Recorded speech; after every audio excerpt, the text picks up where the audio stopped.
Aging Conversations, 96.9 FM. The views and opinions of the hosts and guests are their own and do not necessarily reflect the views of the management and staff of Guardian Radio.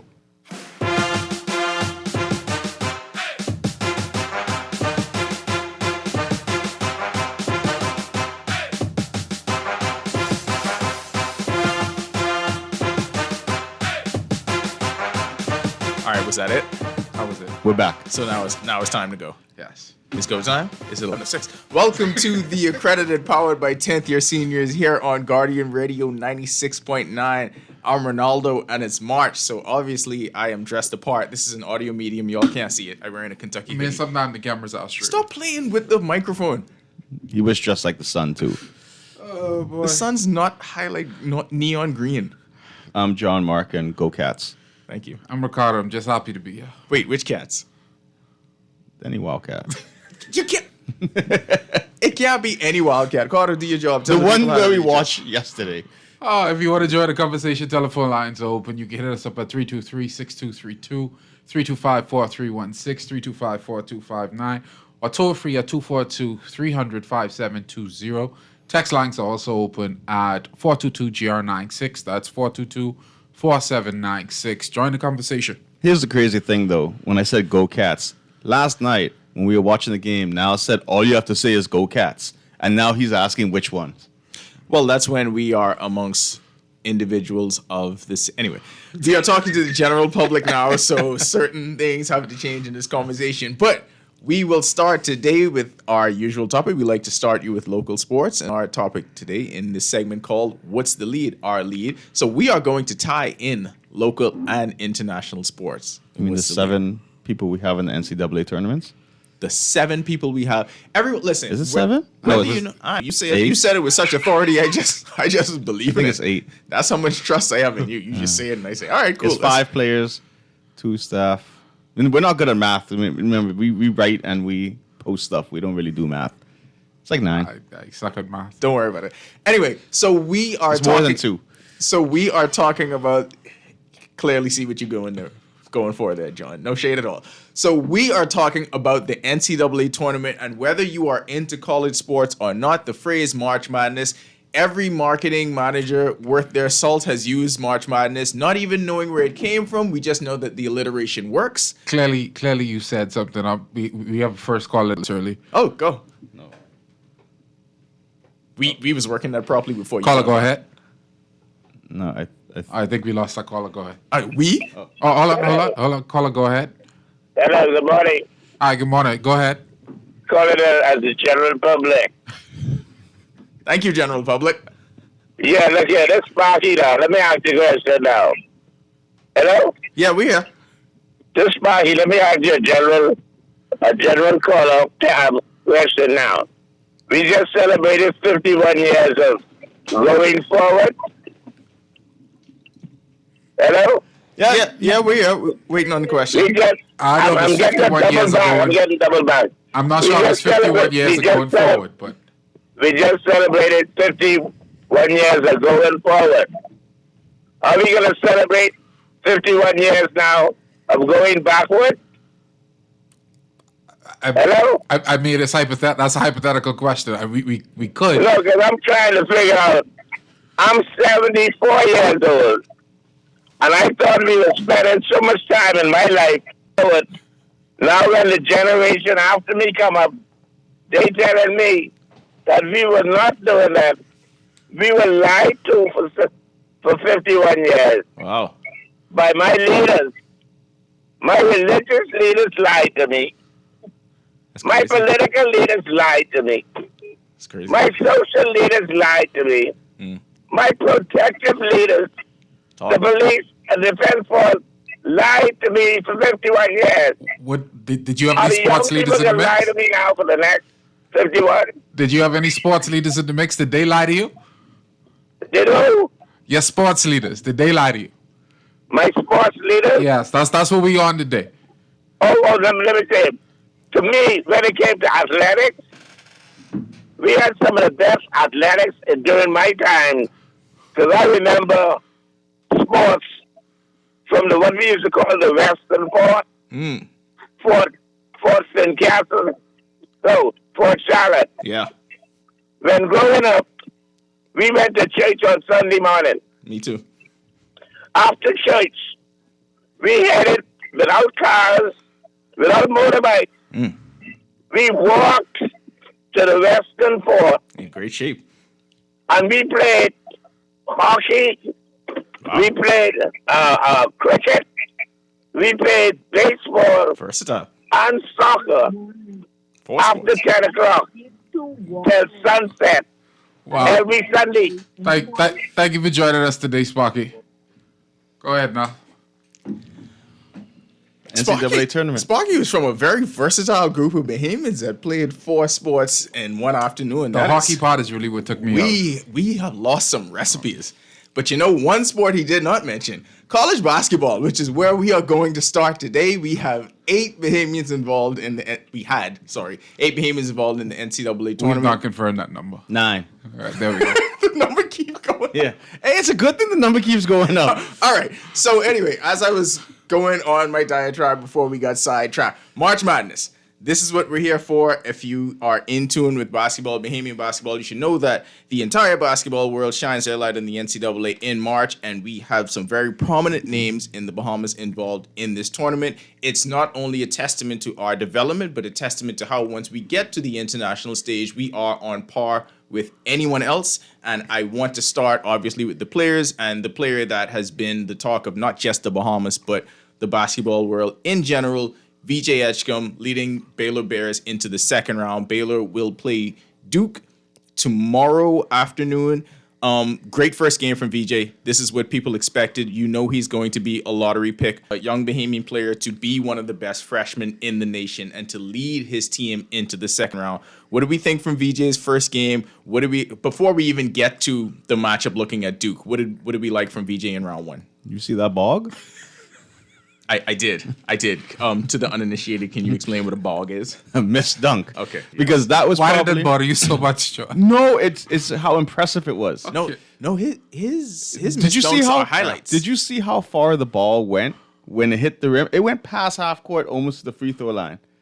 The only question I have about VJ's game is it anger or is it just I gotta prove myself? Or is it a combination of both? Because the dominance he plays with is almost like I have to prove myself on every single play. You know when we're gonna answer that question, Cardo? And let's just go to it now because we had some things that sidetrack us. 4 sports in one afternoon.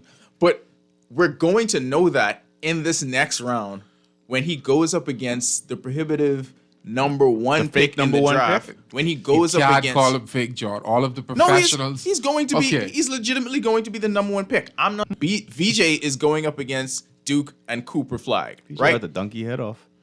Here's why it's a legitimate rivalry personally between them, because everyone is going to start resharing that video from when Montverde Academy played against Lehigh, and Cooper Flag had stuff to say directly to VJ on the free throw line saying, "You ain't like that." And all I want is for one time to VJ to make a play on Cooper Flag and ask him, "Who do you think you talking to?" The Bimini boy And then could say come some out. stuff that I can't say here on Guardian Radio. I mean, you can 96.9. tease it. You can't say it specifically, but you can tease it. No, you can It cause begins me with to the think- C and ends with the C. Yeah. You can cause me to think on the podcast and then actually say it, which I Fair shouldn't point. do because then Fair we point. can get Urkel. Yeah. 4 Fair sports in one afternoon. Look, all I know is this. I'm going to send VJ a message, and I'm going to say, hey, we need you to do something where we could post to social media, and only we will understand. No, so definitely, I feel like this is more than a prove it game. You touched on it that Cooper, he's like the projected number 1 overall pick. Everybody considers him to be the standard in his class. And I think over the last year, Not everyone. you've seen VJ step up to the point to say, hey, it's not going to happen as quickly as you think. VJ has gone from just discussions on the back half, the first half of the second round, to clearly a first round pick, to now projected to be in a lottery. You've been in the lottery pick for the last 2 years? No, what I'm trying to say is the way he's climbed the ladder to match up with persons like Cooper. This is where you now have that ability to say, hey, this is going to be an open conversation for the number 1 overall pick. Stop hating on my boy. Y'all like Cooper too much. That's all I'm saying. You mean him specifically? Yeah. Or you- I'm not going to Look, say I like him too much. here's a hot take. He's been dominated high school. He's been the guy we I need know. at all. I know we're going to... I mean, this will be later on down the road when the draft picks get in the lottery. Oh boy. No, listen, Cardinals could like this. They get the number 1 pick, and then Nico Harrison trades the pick to the Lakers. And then they get I can BJ. actually get behind that. Well, number 2 pick. Any pick. Because I think AD is done with them after. But no, season. VJ is that guy. Like, first of all, he was robbed when he had the and one with the left-handed layup, and it's just like, who in their right mind does not think that's a continuation? The referees. I just was about to because say. they probably had a parlay on that game, and they were like, mm-mm. Wow. Okay, reckless speculation. Allegedly. We are a journalistic entity. We cannot recklessly speculate. Also, moving on to the round of 32, Frederick King and the Creighton Blue Jays, they defeated Louisville in the first round. Frederick, we've discussed this on here before. We questioned whether he should go back to Creighton because Ryan Kalkbrenner, 4-time Big East Defensive just call Player him of Ryan, the Year. please. Just call him Ryan. Kalk Brenner. 4-time Big East Defensive Player of the Year. We did not think that Frederick entered the transfer portal and we were like, yeah, this is the right move to make. You need to go somewhere where you could get some playing time, have some good stuff on film for wherever basketball is going to take you next. He decided to return to Creighton. Mm-hmm. And then we got the news. Well, Ryan. Literally 3 hours later, I remember it was just like, when I saw that, I said, oh, he definitely got to be going pro. Like, he definitely going to the draft. 3 hours later, coming back from my senior season. Like, what? Second senior season. I'm like, why? Why are you playing so much college basketball? But anyway, so that is the reason that Frederick King has not been able to progress in this Creighton lineup. But nevertheless, on to the second round again. And McDermott has had the Blue Jays as a mainstay in the Big East. I would say over the last 5 to 7 years. Oh, you got a caller? Oh, okay. Go ahead. Caller, go ahead. Yeah, morning, gentlemen. Voice caller. I appreciate you guys and listening to you guys over the since you was on the air, right? I realize that we are way behind in what we should be doing. Because I agree with just about everything you guys be saying, but as it relates to the basketball, right? The guy from Bimini, what's his son name? Edgecombe. All right, yeah. I went to school with the Beach Boys and the Sanders Boys, some of the roles, right? Now you would ask a question whether it was this angle or whatever, but I can tell you this, when St. John's had. When we used to win the softball high school all the time in basketball, a lot of our players, especially with the softball, were from Bimini, the Reach, the Sanders, the Rule. I telling you, those guys in Bimini, they take sports serious. I telling you now. You understand what I'm saying? Yes, sir. And so that influence came from a lot of them going away to school and just, you understand me? But I wanted to ask you guys this question. Kai Jones came about that night, but I realized, I think someone like the Bohemians, like the NBA, for me, the way I see Buddy Hield playing, right? And Buddy's a good player. When I look at Buddy capabilities, the other day what he did, 6 3-pointers. Mm-hmm. Yeah. So and then sometimes he scored low. So I mean, you think that's the coaching trying to really keep him down in a way? Because for me, I look at the playing time and I look what Buddy is capable of doing, and the disparity in the scoring from game to game. I feel as if they're not giving him doing what he should be doing. And then I like how Kai Jones moving up. We see Jazz carrying on. And I want you guys to do me a favor. The young Johnson lady from St. John's, find out that's Mark Johnson's daughter. Because me and Mark is do track together. I'll look into that. Jazay Johnson you're talking about. 11 seconds. But yeah, I think that may be, because for a young lady to be running that kind of time, I mean, that's off the chain. That's like a junior boy's time, like grade 7, grade 8. You know what I mean? Yeah, she's great. St. John's Excellence. St. John's Excellence. All right, so let's take it. So we'll shift from the NCAA tournament for a minute. So I want to start with his question about Buddy. So yeah, the thing about it is, and this is what happens when you're as deep into your career as Buddy is. 82 games is a lot. You find, or it's more about finding. He's a role player in the NBA. And that is not meant to be a disparaging remark. Most players in the NBA are role players. Like he's not a superstar, and that's great. Role players are the ones who have 10, 15-year careers. You obviously went to a team that has a specific system in place, not meant to replace Klay Thompson by himself, but the Warriors were still trying to figure things out. So even at this point, Steve Kerr is still trying to figure out which lineup works best with who. Should I be playing Podziemski more? Should I be playing Moses Moody more? How does Buddy fit into the mix? Is Buddy going to be playing the 2? Is he going to be playing the 3? So the way the Warriors have been, and even before the Jimmy Butler trade, it's been more about figuring who works well together. How are we going to, because we're not going to recapture the lineup of death that we had before. This is a team that's in flux while trying to keep your older core players engaged. So I don't look at it as this is not something specifically negative that Buddy is doing, but it's more so the Warriors have to figure out who is going to be a part of that playoff run. Obviously, they didn't think they had enough. That's why they made the Jimmy Butler move. Right. I remember early in the 2000s, the NBA game came down to what was then analytics. You had persons that would crunch numbers, find your best percentage at certain spots, and work the offense depend on that. Now, with the inclusion of AI, you have a lot of these, like Niall said, role players. Allen Iverson? Yeah. The new form of AI. You have a lot of these role players having key moments in individual games where you would say, hey, Golden State is up against New York. You know, Karl Anthony Towns is not good coming off of the pick. So you would try to position Buddy to come off a corner to get an open shot, and you Just would catch work and that shoot. play. And that's the way the NBA is kind of developed to allow these persons to crack out to do specialized roles on a lot of these teams. But one of the biggest things with Buddy, and this is why Buddy is so valuable to teams, he's off or he's on. He's someone who could go in a 3-game stretch and get you 20 points a game. Yep. And that's going to be 3-pointers. That's going to be what you need. So I feel like Buddy is more built for playoff basketball now. Like he is going to be what the James Jones was, the Mike Miller was with the Heat. James Posey.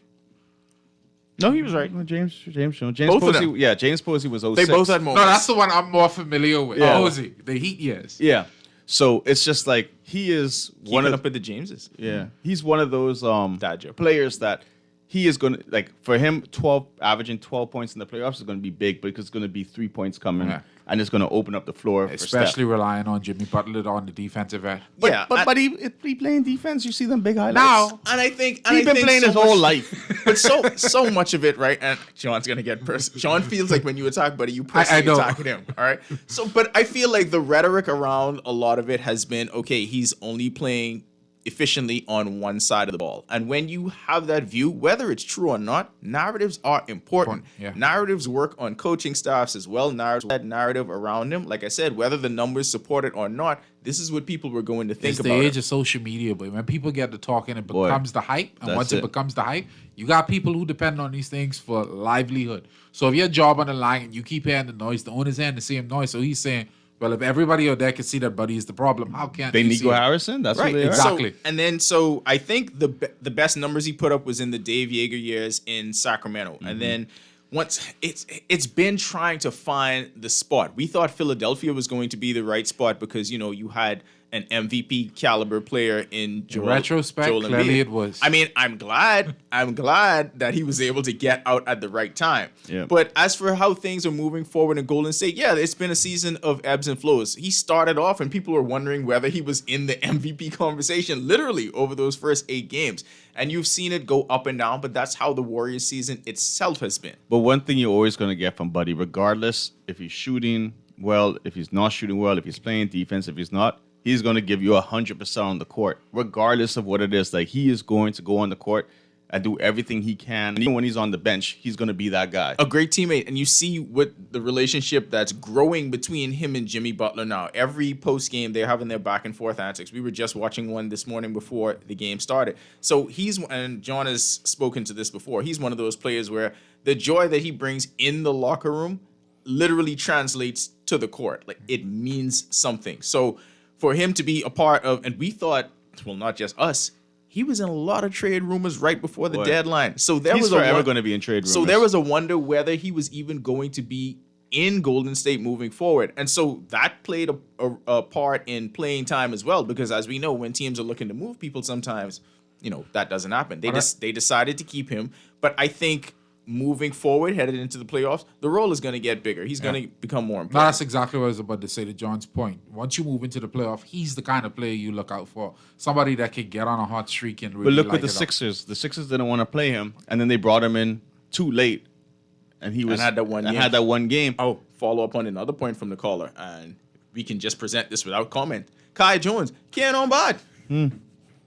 That need to be a segment, Keanu, but I love that. We should have that. Yes. Who can on bad? Who we retell everyone who can on bad this week? Kai Jones, definitely. So having the opportunity with the Dallas Mavericks and doing everything that we thought he should have been doing And you in know what Charlotte. I love about, like, with the public with Kai Jones, Can on bad. carry on back, but with Buddy, I always felt it was unrealistic because of what he did in college. You would expect him to be, because he's a scorer. Yeah. But Kai out there, I mean, he's had great games, but he put up 10 and 7 or 10 and 6 last night.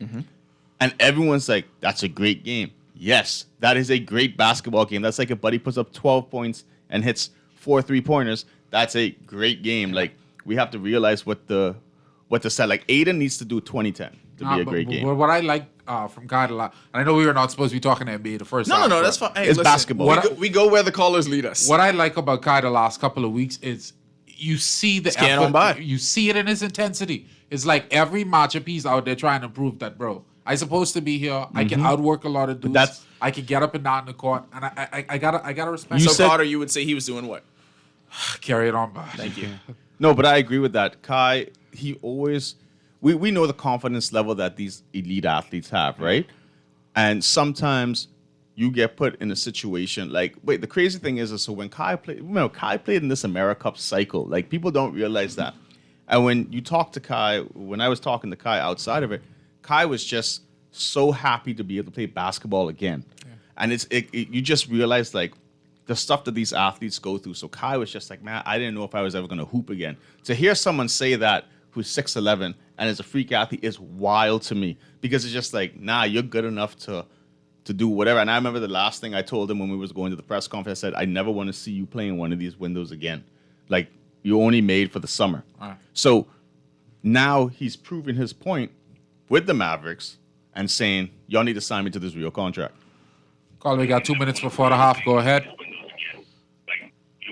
Caller, go ahead. Good morning. How you doing? Pretty good. Awesome. Am I on the show? Yeah. Okay. Good morning to you. First time caller into your show.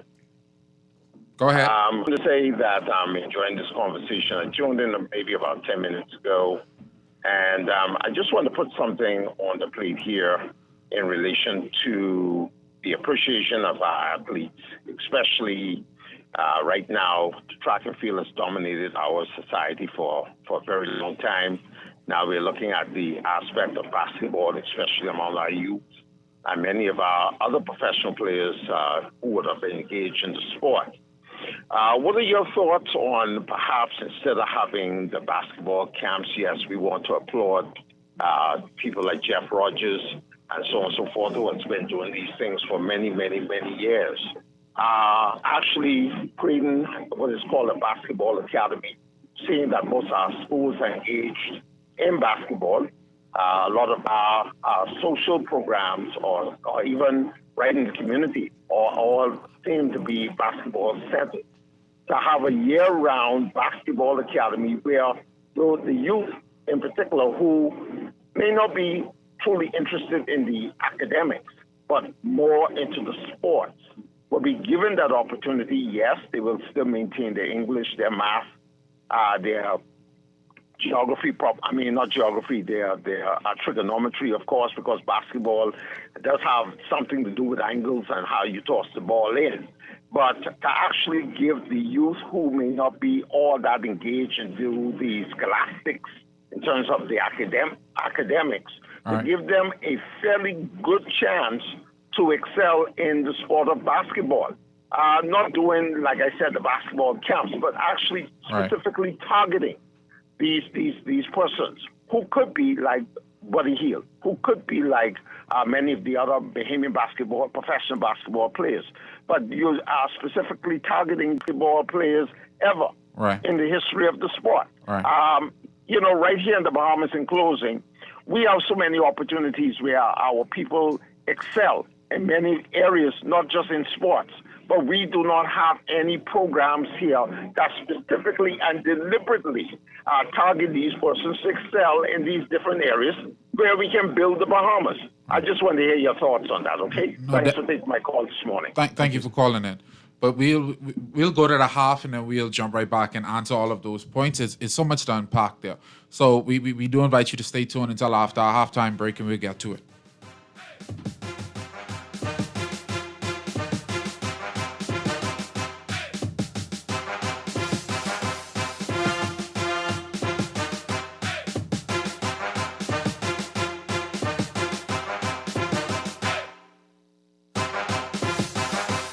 This is Guardian Radio 96.9 FM, streaming on GuardianTalkRadio.com and the Guardian Radio app, Nassau, Bahamas.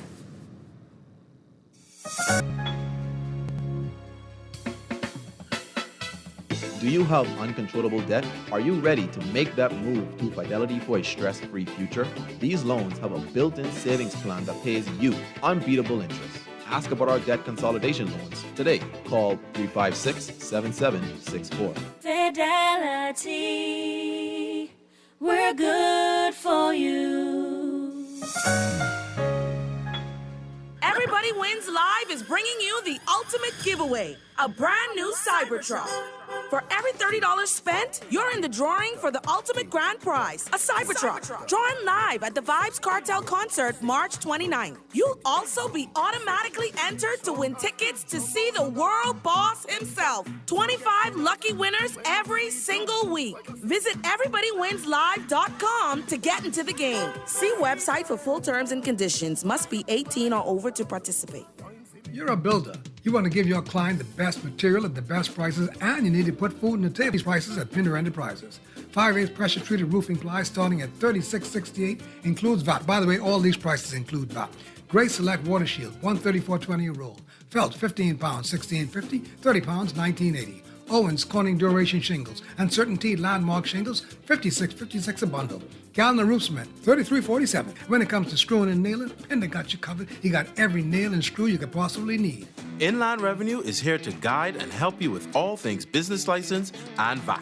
On March 25th and 26th at the National Baseball Stadium, the DIR will host a financial symposium with multiple government and private agencies. Then in the month of April, learn all about VAT through our in-person and virtual sessions during what we call VAT Education Month. For more information, follow Capital DIR Bahamas on all social media platforms.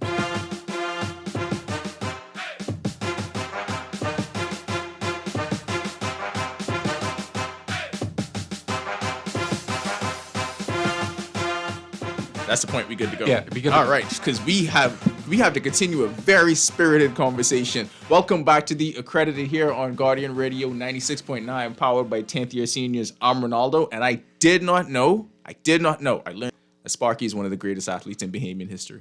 I'm Ricardo, and I just did not know four sports was possible in one Saturday morning. It is if you was rolling with Sparky crew. I'm John Mark, and the spark of this conversation is going to be crazy. Yes, excellent. If you want to join the conversation today, telephone lines are open. That's 323-6232, 325-4316, 325-425-92, or free at 242-300-5720. Or you can join us on the text line. That's 422-GR96, 422-4796. All right, let's take it back to the conversation with the last caller when he mentioned, you know what, to flood the market with more of these athletes and be deliberate in our approach and not just have one-offs that we just are lucky with because they're blessed with talent. But no, let's take a systemic approach to ensuring that we create more of these. And he mentioned the sports academy model. Why is it not happening for basketball? Well, baseball. And I mean, obviously I can speak to that specifically because my son's a part of one, but just being more in tune with how baseball is run in this country, baseball is doing that. So you had a young group of Bahamian players that went off, saw how things are run differently, saying we can bring that same culture back here. And so that's where a lot of the baseball academy dreams came from. It's also happening for tennis. It's happening for golf, but that's just happening at Albany. But the model for the academy programs are here. It's not as widespread as it should be. Now, the reason it's not happening for basketball, that's a whole other thing because basketball is way different than other sports. But even for that, from the developmental level, and I feel like all of us always used to say it. So in the same way how you have Freedom Farm and you have JBLN for baseball, for softball, where players are introduced to a sport, playing it at a young age, as young as 4 or 5. We're practicing all week. We're playing on weekends. We have seasons. Does not exist now for basketball like it did for us when we were growing up. So I used to play mini basketball. We don't have that same. 40.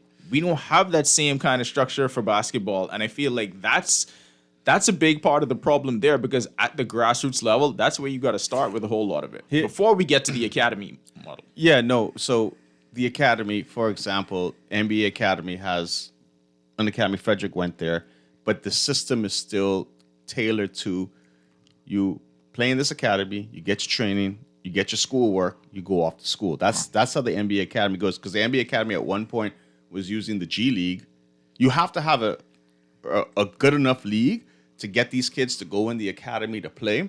Because remember, the draft system is if you're 18 in a national, you can get drafted. So these kids are in these academies in Europe. They move up when they're 18. They've already played against pro competition. They say, okay, they're ready to be drafted. For us to have a basketball academy, yes, we could have one, but it have to be tailored more to like how NBA Academy is, where it'll be the system is still you got to go to college. Right? Yeah, no. So I think pretty much what the caller was trying to say is there's a different way we can go about this. So he mentioned VJ and he mentioned having more people like Kai Jones. It's just, look, if we're going to go after it, then let's actually go after it. Let's make sure we prepare them as much as possible here. So if we're already doing it in baseball, if it's happening in tennis, if it's happening in golf, then absolutely we can do it in basketball. No, but see, this is why I always make the point. You don't have to jump straight to the academy portion. You could just get our regular programs together in the high school. Like, you could start there and then build out. When I say that, what I mean is this. You could go ahead and you could go to SMFerson and say, hey, you have 5, maybe 6, maybe 7 quality students. What we could do is we could shift their academic program to allow them more hours. Bring a proper coach and a proper training. Get them the reps that they would need in school. Why wouldn't you just put them in the academy then? No, what I'm saying is we could start at the school level where you don't have to build the facility. Well, that's to identify the talent. Yeah. All right. Just taking the caller. Caller, go ahead. Welcome to the Accredited. Yeah, good day. Go ahead. Yes, I watch about basketball. I watched a Hugh Campbell game the other day, right? Think we lost that caller? Go ahead now. You think they lost the game? I think they call just dropped. I wonder which game he was talking about. Now I'm intrigued. But yes, we can do the same academy model. And I think when John was saying, well, basketball is different, is because in team sports is so difficult. I feel like you almost have academy route. Are we back to the caller? All right, go ahead. Caller, you there? Yes, I'm here. Okay, welcome back. Yeah, I was saying I watched a Hugh Campbell game the other day, right? And man, it amazed me how fast. I was upset in a way how fast the game was. What do you mean? Like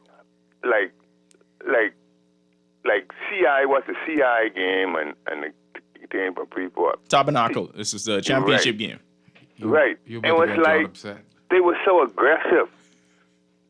Like the CI team, they would get the ball and they would, very few passes and thing, and they'd be going to the hoop, And then it was a lot of 3-point game, a lot of 3-point shots.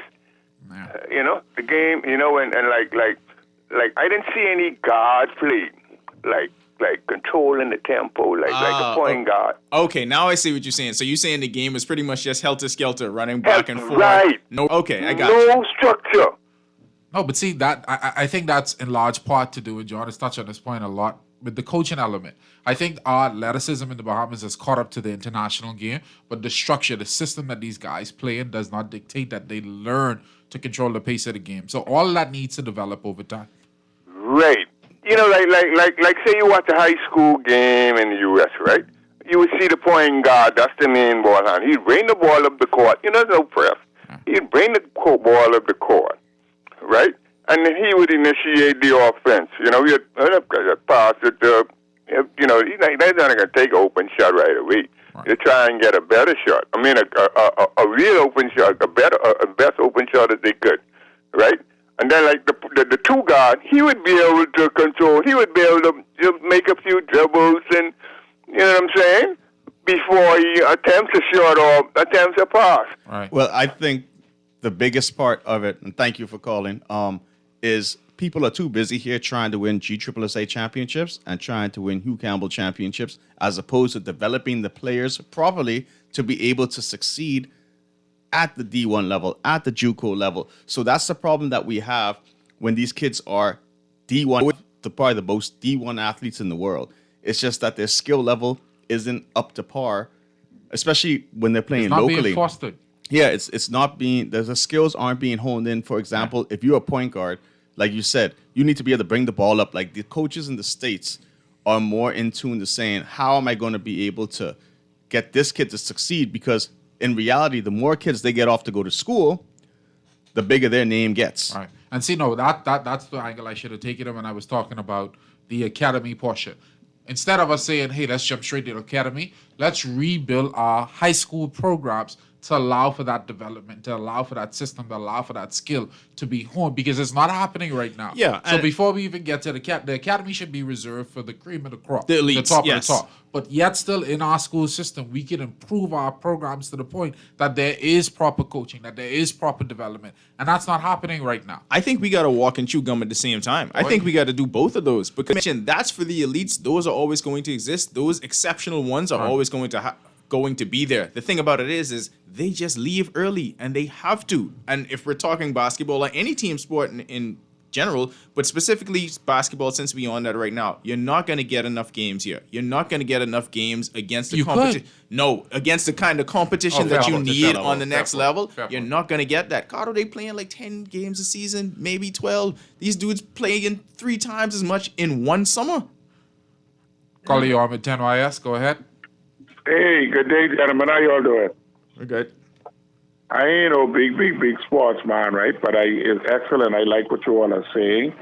I don't know if I probably missed that y'all might have said it before, but I totally agree with y'all that when it comes to our sporting programs, I think we need to encourage the athletes that would run or do stuff together to develop more chemistry.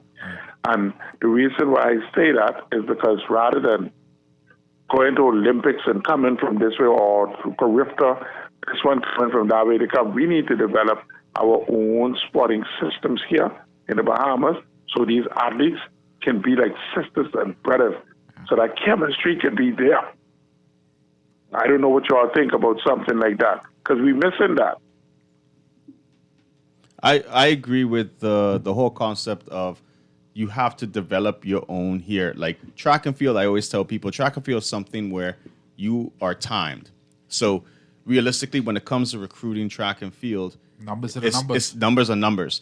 Whereas basketball, even baseball, sometimes you have to look at how they play, look at how they move, and you'll be like, I could see him developing in a certain way. Yeah. So it's not only, getting the chemistry, but it's also identifying the talent properly to be able to say, like Carter says, pick the 10 that we got and let's go. Because even if we start a sports academy, what's stopping us from saying, hey, we got a sports academy in the Bahamas, let's go get Jamaicans, let's go get let's go get the Turks and Caicos kids, let's go get the Haitian kids that are down there, because all of a sudden you're bringing the best talent in the region to help improve our product. And this is where my frustration is in this conversation, because we're doing that exactly right now with academics, with well-off kids. We have more boarding schools in the Bahamas in the last 5 years than we did the entire first 50 years of the country. I don't even know where they're coming from. This is the point I'm trying to make. They're expensive too. They're expensive. They got good commercials. Once you make it available, you grow the product. If you build it, they will come. And right now what we're doing, we're not even considering building it. But that's the part. Look at what we used to consider it a lot, because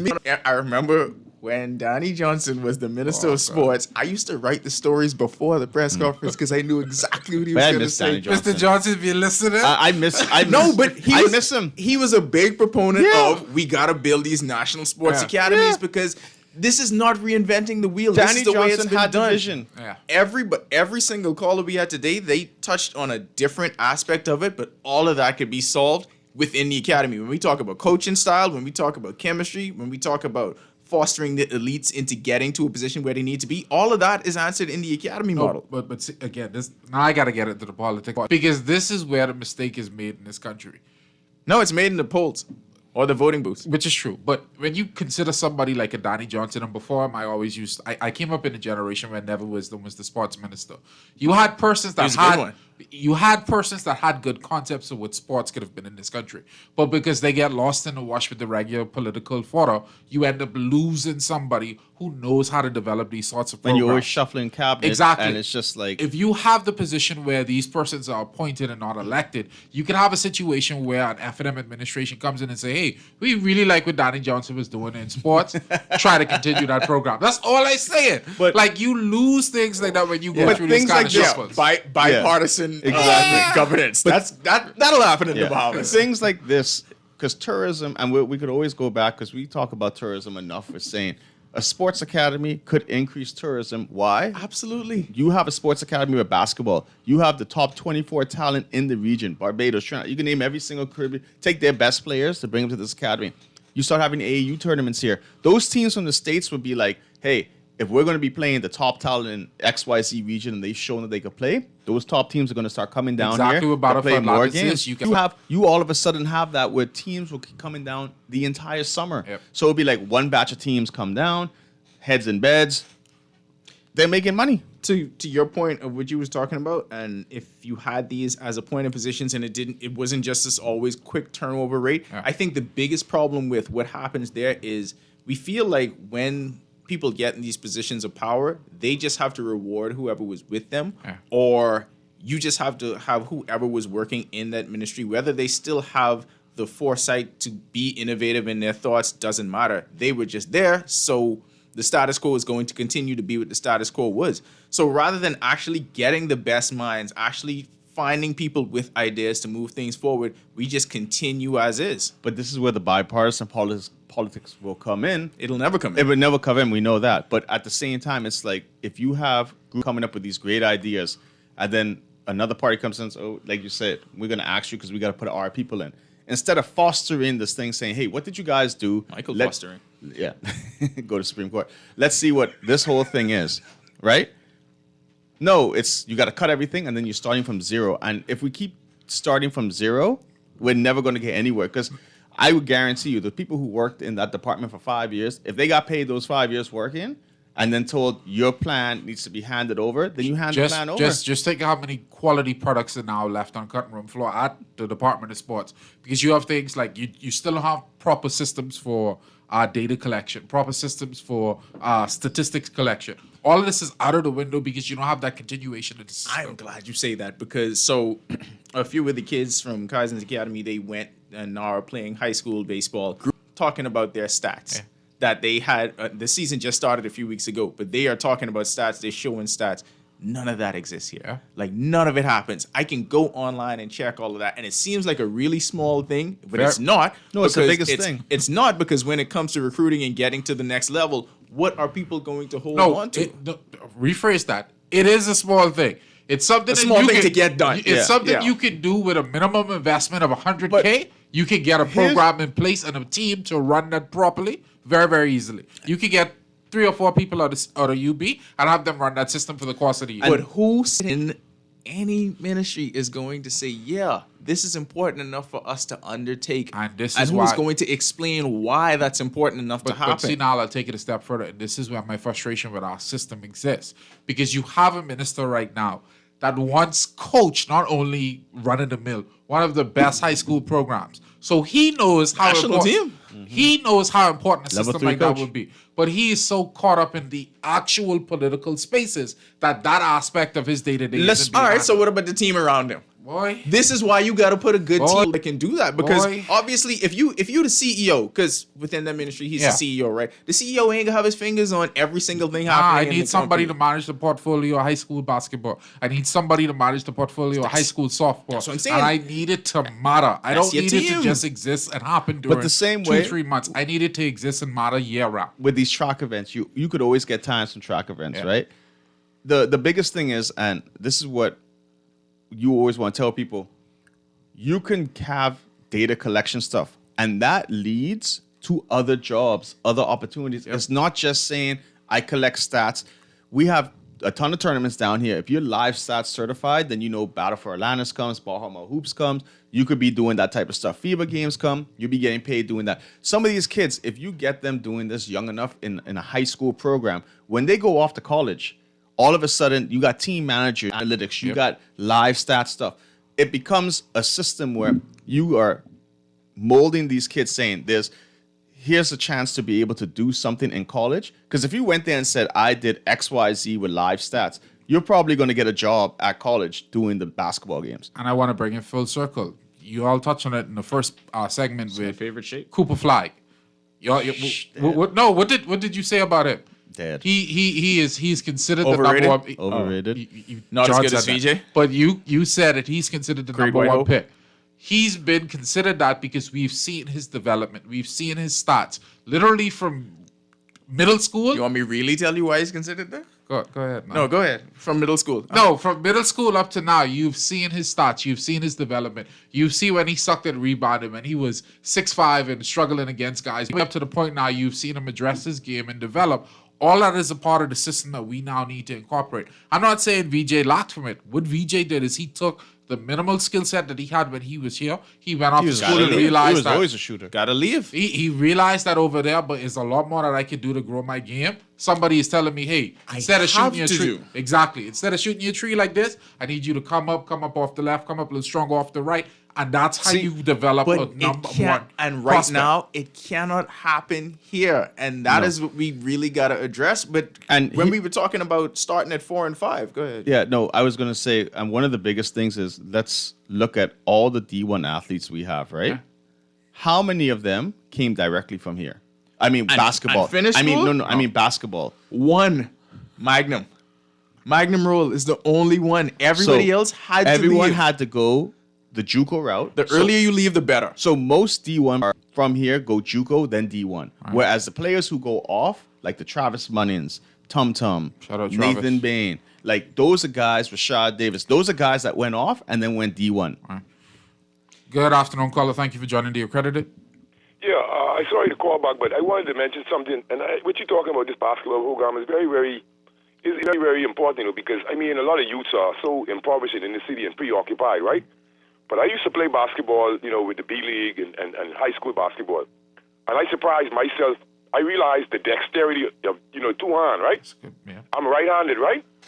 And you believe it, I actually end up shooting with my left hand just as good as my right. Sometimes I would hit more with my left. I couldn't even believe it. It's unbelievable. That's like LeBron. So I think that's something we should be concentrating on. I think once the player is dexterous like that, when you look at you coming off with a dribble and holding that ball and pointing your elbow towards the rim and you're able to arch the ball properly, you're basically unstoppable if you're able to spin left and right. I used to have fun like that. I think I still have some of those capabilities. Not that I was, you know, back in those days, we didn't have the opportunity that these guys have. Mm-hmm. But I always pride myself on being able to dribble left and dribble right and shoot the ball. It made me feel better. All right. Thank you for the call. And to that end, I'll tell you what, making my next kid left-handed. You can't say it like that. Yes, you can. They made Rafael Nadal left-handed. See? Tennis. Look at that. Righty. But I think super they did, rich. I think they did the same thing with. Matter of fact, I'm glad you say the super rich comment because I think oftentimes that's what we leave out in these sorts of discussions. Oh, that should lead the conversation. No, we think about these athletes as, hey, we're just giving them something to do. You don't understand. Like, look at the black community in the United States. Professional sports changed the environment. Right, well, they are, but the professional sports changed the environment. We could do the same thing right now. Imagine what it would do to our GDP. Imagine what it would do to our business community if we had 4 or 5 Buddy Heels in Freeport right now. Imagine what it would be if we had 4 or 5 VJ Edgecombe. Well, in 2-3 years, VJ Edgecombe in Bimini right now. But this is where you get. The other day, I forget his name. Max. I think it's Maxwell, who died the other day from Charlotte.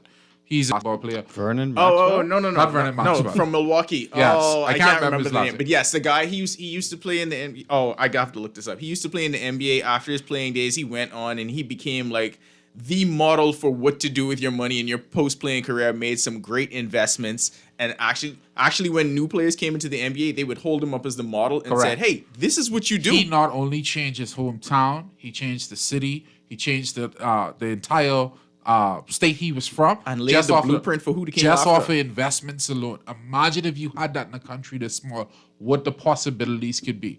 And I hate to say it like this. We see what Sabas has done with his business model, how he's been able to move from one industry to another, to another, to another. This is how you grow new industries. Don't get me started on how our rich people don't do enough for sports. I won't get there, but no, that's what we need to start to look at in this conversation. Yeah, but the thing about it is, like, I feel like that's something we've always been saying, though, because the number one thing that we say, if you had to put a theme on the Accredited, it would be we take sports recreationally and not as big business. Like John was pointing out a few minutes ago, that's just one avenue. And I think Aaron was talking about this before we even started the show. Yeah. That's just one avenue. That's just using stats to have a job. This is big business.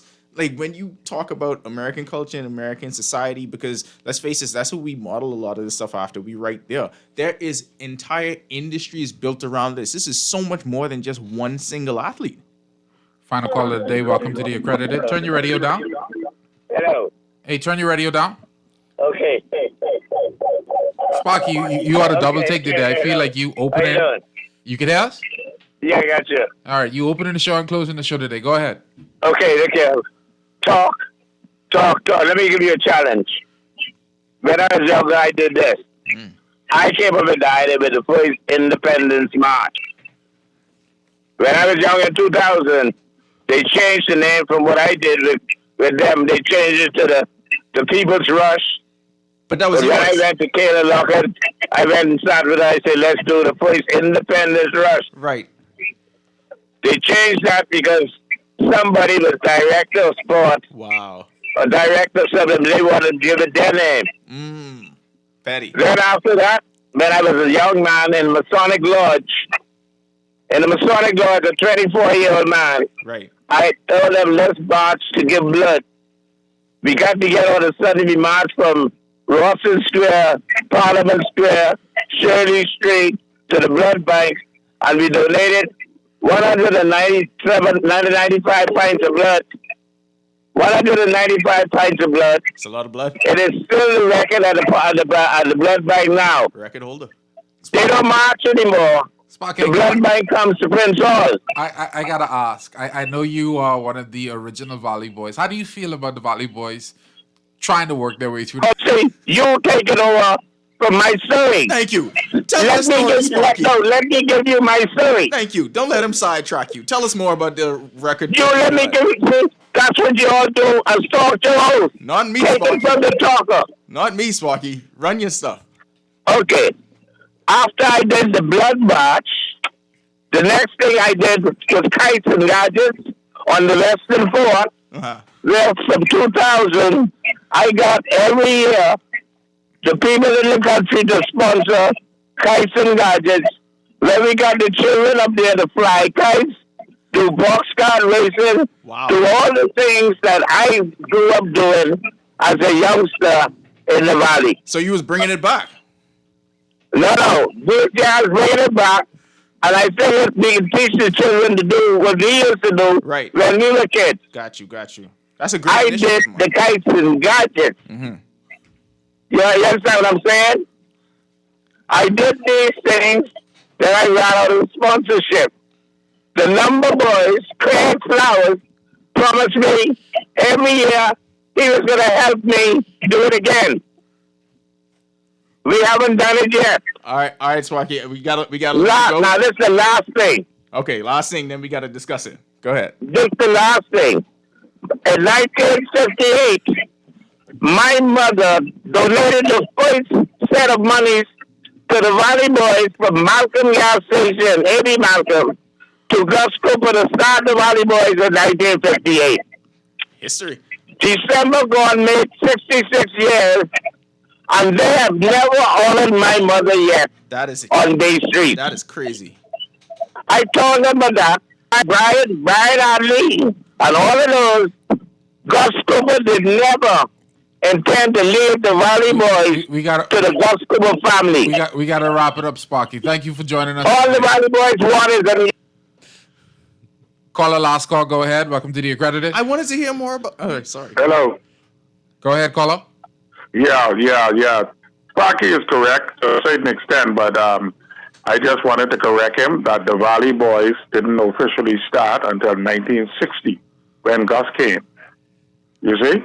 All right. And the first sponsor of the Valley Boys was Model Bakery. Thanks for taking my call. Take care. Thank you. I would just like to say this was probably our greatest episode of The Accredited. Thank you, Sparky. Can't wait to hear more from you next week. We need a Sparky month. We need a Sparky episode every show.